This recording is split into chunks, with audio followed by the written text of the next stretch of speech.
بسم الله الرحمن الرحيم الحمد لله رب العالمين والصلاة والسلام على رسول الله وعلى آله وأصحابه أجمعين أما بعد. The author, may Allah have mercy upon his soul, says in the first line, أبدأ بالحمد مصليا على محمد خير نبي أرسلا. He says, أبدأ, I begin, بالحمد مصليا.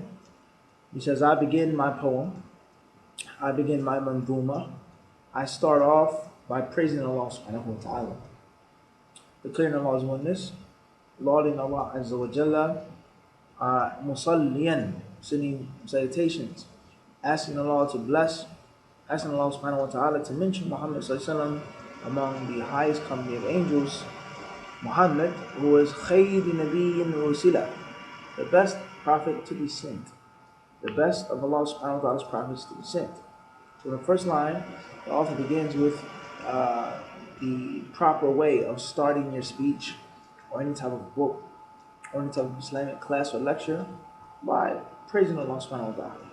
Sitting praise upon the Messenger of Allah alayhi salatu wasalam. He says here, khayr nabiyyin ursila.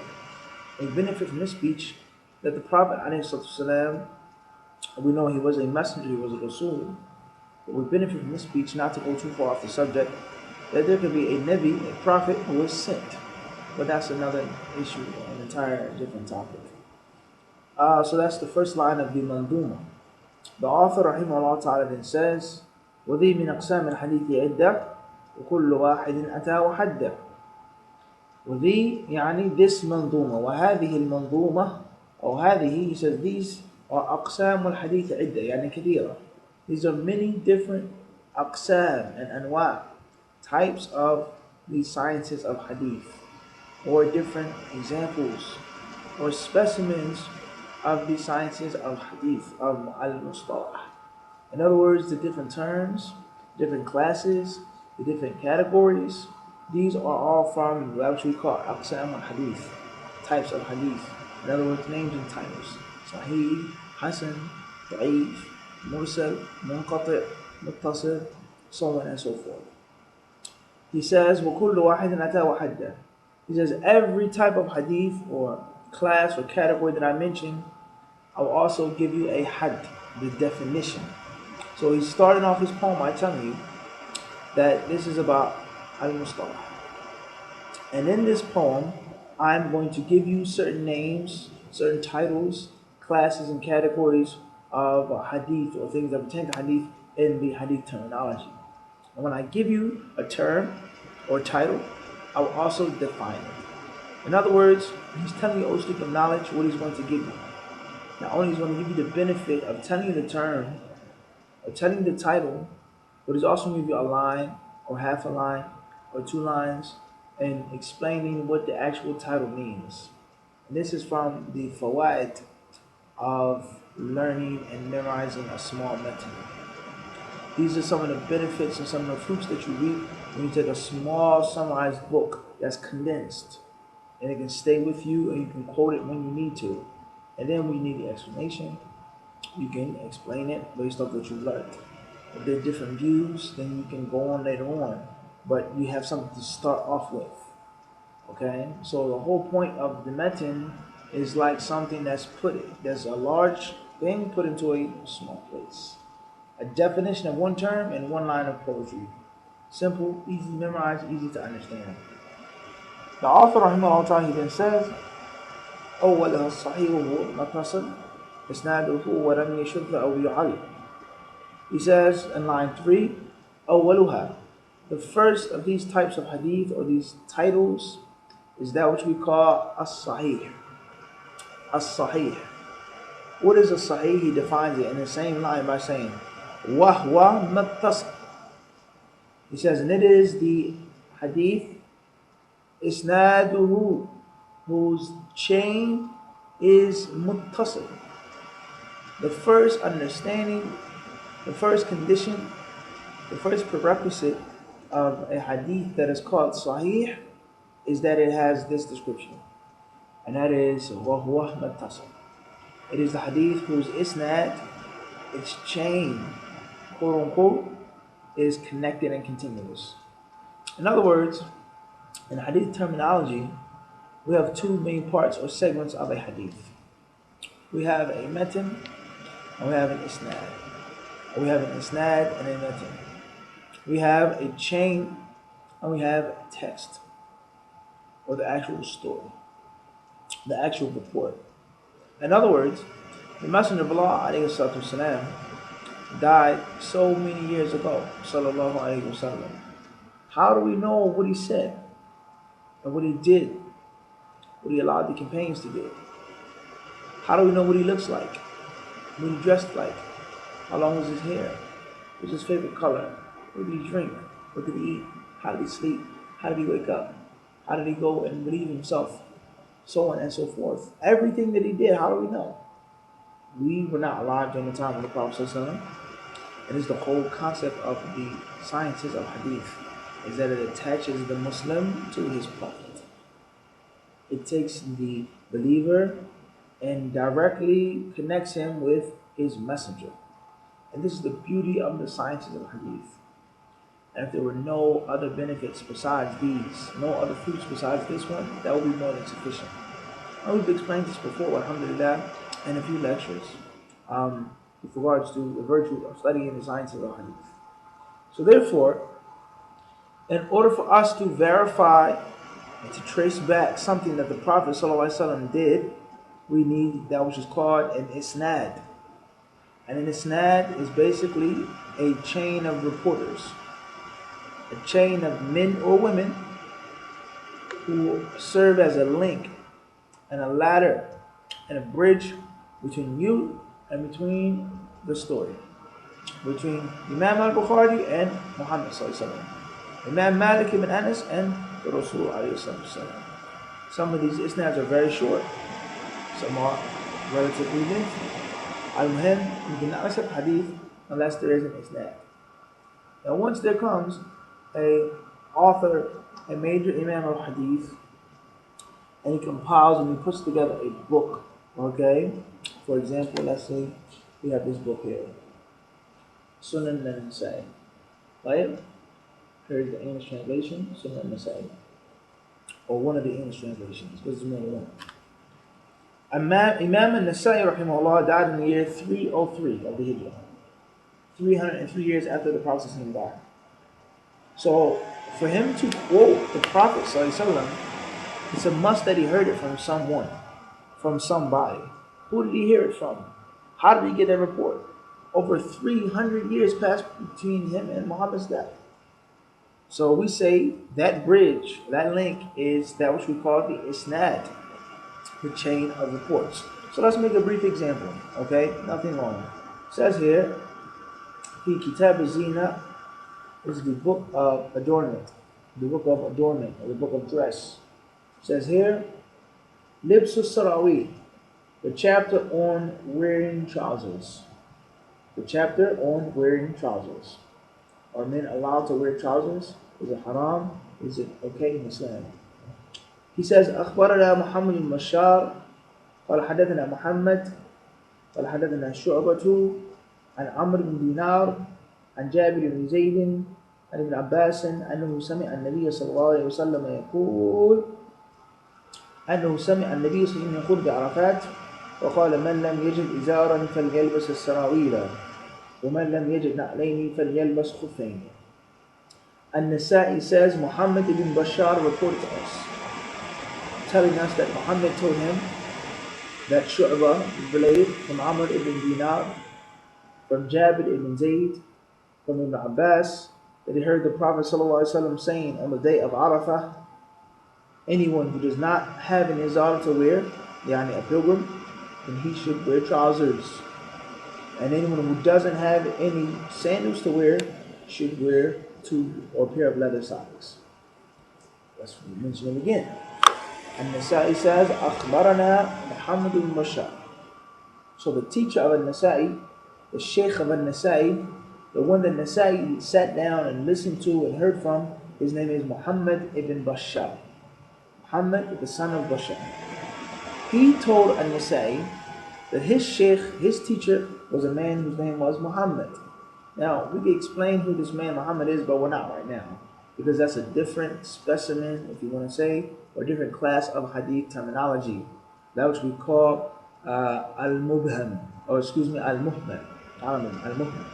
Okay, a man whose name is mentioned, but it's such a common name. There's no kunya, there's no name of his father or nothing. His misway is actually, his lineage isn't mentioned. Who's Muhammad? There's a million Muhammads in the world today. Okay, he says that this man Muhammad told him that Shu'bah, related from Amr ibn Dinar, or related from Jabir ibn Zayd, or related from Ibn Abbas. So these men here, let's count them: Muhammad ibn Bashar, Muhammad, Shu'bah, Amr ibn Dinar, Jabir ibn Zayd, Ibn Abbas. 6 men in the chain. That's relatively long. As will be explained later on, we start dealing with some heavier issues and actually taking some of those books and looking into them and studying them. Okay, some isnads are only 2 people, some are 3, some are 4. 6 people is relatively long. Okay. However, these 6 men here are that which we call the isnad. And then later on, he said, I heard the Prophet saying on the day of Arafah, so on and so forth, with regards to wearing trousers. So, in order for the hadith to be called Sahih, it must be muttasil, as the author says here in the third line. In other words, Nasa'i heard from Muhammad ibn Bashar. Muhammad ibn Bashar heard from Muhammad. Muhammad heard from Shu'bah. Shu'bah heard from Amr ibn Dinar. Amr ibn Dinar heard from Jabir ibn Zayd. Jabir ibn Zayd heard from Ibn Abbas. Ibn Abbas heard the Prophet ﷺ, so on and so forth, etc. The basic elementary level here, we don't want to get into too many technical issues of khilaf, the different ways of reporting a hadith, even if you don't actually hear it. But we're sticking with this right now because we are beginners, and we're taking it at a beginner's level. So therefore, these men here are that which we call the what? The isnad, the chain. These are the chain of reporters. So the first condition of the hadith sahih, according to the author, he says, أولها الصحيح وهم تصل إسناده ولم يشذ أو يعل. The first of these reports that was called sahih, it is the hadith whose isnad is connected. There's no breakage. In other words, there's nobody between Nasa'i and Muhammad ibn Bashar. There's nobody between Muhammad ibn Bashar and Muhammad. There's no missing link between Shu'bah and Amr ibn Dinar, and so on and so forth. So we all understand this? And this is the first condition of a Sahih Hadith, which is called Ittisal as-Sanad. Ittisal as-Sanad is connection of the chain. The author, may Allah have mercy upon him, says, وَلَمْ يَشُذَّ أَوْ يُعَلْ. 2 more conditions of an authentic Hadith, and these are things that cannot be found, are not to be found inside of the Hadith. The first condition must be present. These 2 conditions the hadith must be void of them. And that is that the hadith is not allowed to be shadh. Hadith cannot be shadh. Nor can the hadith have that which we call an illah. So therefore, these are 2 more conditions for a sahih hadith. How many do we have so far? We have 3 conditions. First is that the chain connects. Second, the hadith cannot be shadh. Fourthly, the hadith cannot be mu'al. It cannot have an illah. It cannot be ma'lul. And we are going to delay speaking about these 2 conditions, shadh and illah, for right now, because it's going to come later on the point. Or let's say, perhaps we mention them briefly. The shadh hadith is long difference of opinion among the people of knowledge on what it actually is. We'll stick with one basic elementary opinion. And that is, the shadh hadith is a hadith that is normally acceptable, normally authentic, but because it goes against, it contradicts, it clashes, it doesn't harmonize with another hadith that's more authentic, another version of the same hadith that's more authentic. We call it shadh. Okay, and the word shadh linguistically means isolate. It linguistically means that which is singular. It linguistically means that which is by itself. It is the linguistical term shadh. Other meanings of the word shadh, something that's strange, or something that's odd and peculiar. But we don't want to go too deep into the Arabic language right now.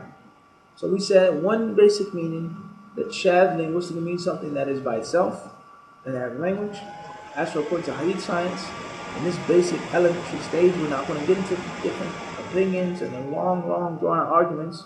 We said shadh hadith is a hadith that is normally accepted, is normally acceptable, it's okay, but it went against another hadith, another version that is more authentic, so therefore it is rejected.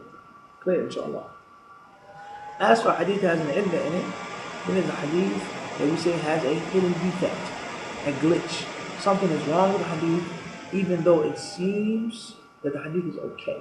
It seems to be fine, but something's wrong with it. Okay? It's internally messed up. We want to stop, and that's all we want to mention right now. Nothing but hadith. Because these two conditions here, or these two concepts, are without a doubt from the most, if not the most difficult of the sciences of, or the aspects of hadith terminology. Moving on. The author says, يرويه عدل ضابط عن مثله معتمد في ضبطه ونقله. Condition number 4. This hadith is reported by a person who is called adl.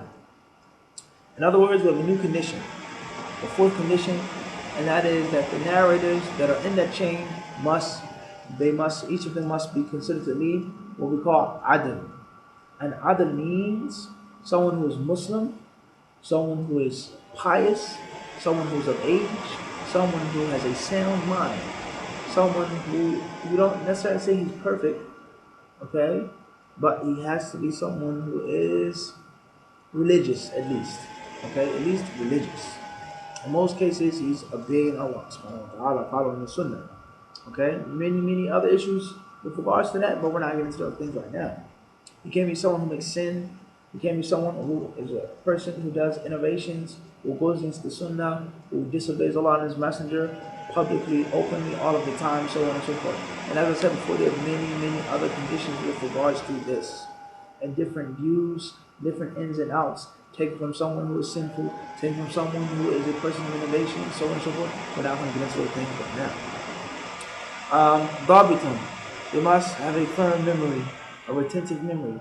Must be someone who can soak up and suck up the information that they heard, that they saw, that they witnessed, and then report it and give it as they heard it. Okay? Or at least be able to write down information that they heard. I heard the Sheikh say kada. I heard my teacher say kada. I heard Fulan say kada. Alright? If they don't have a good memory, then at least they have the ability to write it down. Mu'tamadun fi dhabti wa naqlihi, someone that you can depend upon in their precision and in their narrations. Khair, inshallah. That's line number 4. So in brief, Hadith Sahih, the author mentioned 5 conditions. Okay, not in order because it's a poem. We're going to rhyme and sound good, but we're going to go back. Connection of the chain, religious piety of the narrators, firm memory of the narrators. Hadith cannot be shadh, and hadith cannot have a hidden defect. 5 conditions. It says, والحسن المعروف طرقا وغدت رجاله ذاك الصحيح اشتهرت. It says, وعليكم السلام ورحمة الله, and the Hasan hadith is ma'ruf turqan, is the hadith whose chain of narration, or whose chain of narrators, the reporters, are well known. They're known, famous narrators. He says, لا كالصحيح اشتهرت. These men are not of the grade of the Sahih hadith, but they're well known, as we've explained before. So we said, I believe in the previous class, that a Hasan hadith is a hadith that has all of the 5 conditions of the Sahih hadith, except for it doesn't have the highest level of precision. The narrators are not the sharpest, but they're still sharp. Okay? But they're not the sharpest as the level of Sahih. We explained this in the last class, if I'm not mistaken. The author then says, line number 6, وكل ما عن رتبة الحسن قصر فهو الضعيف وأقسام كثر. He says any hadith that fails to meet the standards of Hasan is called da'if, and there are many different types of hadith da'if, many levels of hadith da'if, many names, many titles. What's important is that if it isn't Sahih or Hasan, then it's da'if. So therefore, some scholars say that hadith is divided into 3 categories with regards to its level of authenticity: Sahih, Hasan, Da'if. Okay, sound, fair, and weak. And other people of knowledge say there are only two types: accepted and rejected. Sahih and Da'if. Hadith is sound, hadith is authentic, and hadith is weak. And among the Sahih hadith, there are various levels and stages. Clear, inshallah. We'll stop here for this session. In the next session, we'll continue with line number 7 of the author. Wallahu alam. Sallallahu alaihi wa sallam. Ala abdihi wa rasulihi Muhammad. Jazakumullahu khairan.